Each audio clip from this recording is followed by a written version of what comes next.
there's this lie out there in the ether, in secular world and atheism, that Scripture we can't really trust because it's like the longest running version of the telephone game. You know the game where everybody lines up and you whisper something in one person's ear and they pass it on to the next person. And the first thing that was stated, which is like the Packers are the best ever, ends up at the end like the Bears are amazing, which we know that's just not compatible in transmission. It was lost in transmission through the telephone. The way that game works is if one person messes up the details, if there was one bad actor in there, a Bears fan got in that line, they could say, the Bears are the best ever. And somehow people are like, what? Okay, pass it on. This is nothing like what we have in Scripture. See, we're not relying on a single chain of communication.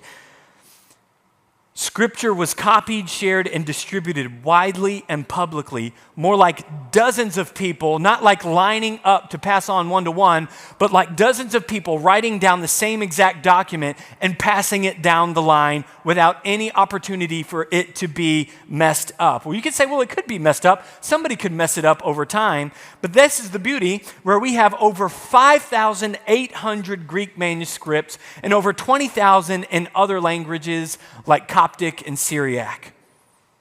So what we can do is that gives us the opportunity to step back and not go, what did you say in the line? Or what did you say? We can look at all that were written, compare them to each other, and see that they all agree. Third, we have that time gap between the originals and our copies, and the fact is that it's shockingly small. See, most of the ancient works, like people you've heard of, like Plato, Aristotle, Caesar, have all these different time gaps of when they were written. Let's break this down. Let's have a little fun with this visual here. Let's look at Plato first. Plato's originals, the autographs, if we can go to the next slide. His originals, the autographs that he wrote, were in 380 BC. The earliest copies were in 900 AD. That means that gap is 1,200 years between when Plato wrote and when we have the earliest copy being written. How many copies do we have of his work? 7 copies. What about Aristotle? We've got 350 BC. The earliest copies are written in 1100 AD. That gap is 1,400 years between the autograph and the earliest copies we have. Hey, a little more impressive, we have 49 copies. What about Caesar's Gallic Wars? We have 50 BC is when it was written. Earliest copies are from 900 AD. A little closer here. We've got 950 years of that gap. How many copies do we have? We have 10.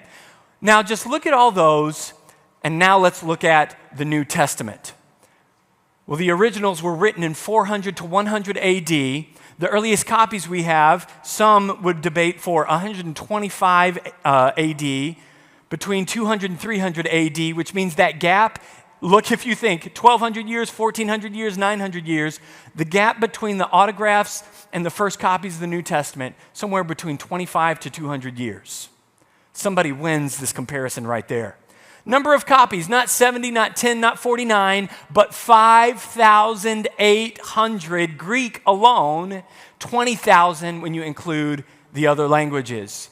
One of these things is not like the other, and yet people will go, Plato said, Aristotle said, Caesar said, we don't know about the Bible.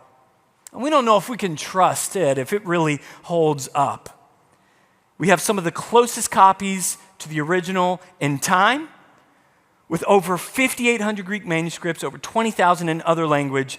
And with that many manuscripts, we can cross-check for consistency. And when scholars do, they find, get this, over 99% agreement between those thousands of documents. Oh, well, there's 1% error in there, and that's where they messed it up and made it about what they wanted to make it about. No, that 1% is typos like punctuation and spelling, just like when you try to voice text somebody, it makes you say, it's not even that bad. It's the missing of a period here or spelling there. Nothing theological is touched at all.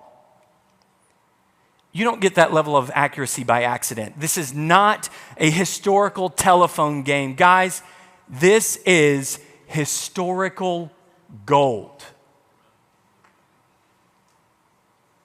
The New Testament documents are the gold standard of ancient historical reliability.